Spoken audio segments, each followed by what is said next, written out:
Sébastien Béraud, comment voyez-vous l'évolution de votre mouvement? Ça a l'air de se tendre un peu quand on voit les images du côté de l'Alice. C'est obligé que ça se tende. On est déjà mort. On peut que renaître de nos cendres en allant au bout. Le bout, c'est quoi? C'est bloquer Rungis, bloquer l'alimentation des... Malheureusement... Est-ce que c'est une bonne idée? Je posais la question sur mon plateau ce week-end, au Mini News Weekend. Est-ce que c'est une bonne idée de bloquer Rungis? Oui, parce que nous, on veut que demain, les consommateurs français ils puissent consommer nos produits. Et pour consommer nos produits... Ouais, vous avez pénalisé également les commerçants de Rungis. Pourquoi est-ce que vous ne bloquez pas les plateformes de distribution qui ne sont pas à Rungis, de certaines grandes marques, je ne citerai pas. Beaucoup passent par Rungis quand même. Ah, non, pas tellement. Est-ce que c'est la bonne idée, ça? Les produits importés passent par Rungis. Est-ce que c'est la bonne idée, Sébastien Béraud? On se posait la question. Mais qu'est-ce qu'il faut qu'on fasse? Parce que pour le moment, le mouvement est très populaire. On l'a vu, vous êtes soutenu largement par l'ensemble des Français.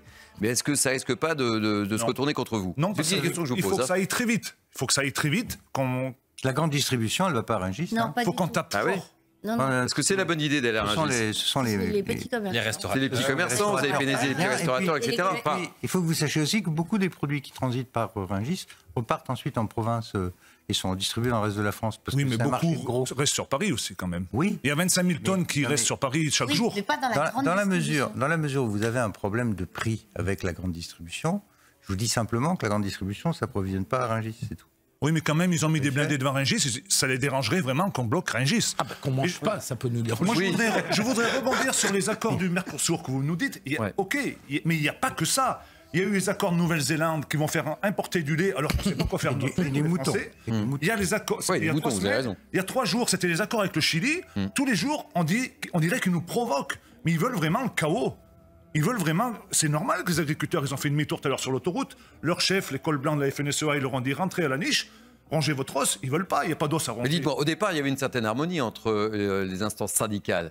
J'ai le sentiment, en vous écoutant, que c'est moins le cas quand même. Hein. Et du côté de la FNSEA, c'est moins vos amis. Non, mais ils se réveillent, parce que moi je les ai réveillés en faisant mes TikTok. Il faut quand même savoir que le GNR, il a été augmenté, c'est pas Xavier Bolin, excusez-moi, il est mort, le pauvre, paix à son âme. C'est M. Rousseau qui a décidé au mois de juin, avec Bercy, à augmenter le GNR. En contrepartie, il faut mettre de plus en plus de biocarburants. Pourquoi? Parce que M. Rousseau, il est à la tête du groupe Avril, à la tête du biocarburant. Il faut dire ce qu'il en est. C'est qu'on a affaire à la mafia dans la mafia.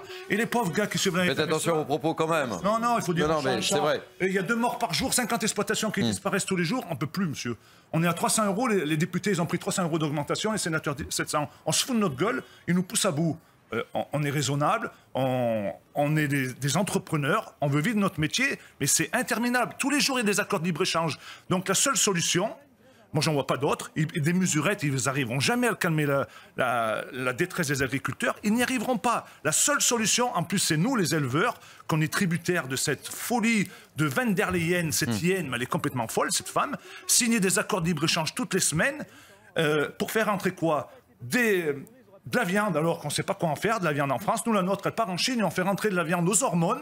Nous, on fait du label Limousine, Charolais, Aubrac. On fait rentrer de la viande aux hormones, défiant toute concurrence d'Argentine. On fait rentrer, moi, chez moi, en Haute-Loire, on fait des lentilles vertes du Velay. On fait rentrer des lentilles Roundup du Canada. On fait rentrer du soja OGM du Brésil. On fait rentrer du maïs avec de l'atrazine. Alors que chez nous, c'est tout interdit. Et encore, même de la viande... Ça fait 20 ans que c'est interdit. Donc, qu'est-ce qu'ils veulent faire? Je vais vous dire ce qu'ils veulent faire. Ils veulent faire disparaître l'élevage parce que, soi-disant, il y en a qui financent le 214 pour dénigrer qu'on fait du mal à nos vaches, alors que nous, nos vaches, elles sont aussi bien que les pauvres SDF qui se gèlent la nuit. Moi, mes vaches, elles sont dans un bâtiment tempéré, elles se couchent dans la paille, elles se lèvent, elles vont boire de l'eau, elles vont manger de l'herbe, du foin, elles sont très bien. Et après, comme ça n'a pas pris, qu'on était des mauvais éleveurs, maintenant on nous dit les vaches, elles pètent, elles rôtent, elles émettent 20% des effets de gaz. Mais c'est de la foutaise, ça. Ils nous font venir de la viande de l'autre bout du monde. Vous croyez que ça abîme pas mieux l'atmosphère que nos vaches? Ce qu'ils veulent, ils veulent faire disparaître l'élevage pour nous mettre leur farine d'insectes, leur steak cellulaire avec l'intelligence artificielle. Ils vont multiplier des cellules souches dans des entrepôts où il y aura un bilan carbone soi-disant très bon parce qu'ils auront un impact au sol très faible. Donc c'est ça qu'ils veulent vous faire. Ils veulent vous faire manger des choses que vous n'en avez pas envie. Parce qu'ils veulent vous nourrir à pas cher, parce que demain, le consommateur français n'aura plus un rond pour pouvoir se nourrir, parce qu'il voudra toujours avoir cette façon de vivre, de pouvoir avoir le dernier iPhone, de pouvoir partir, le bien-être. Allez, Sébastien, je vous laisse reprendre un peu votre souffle.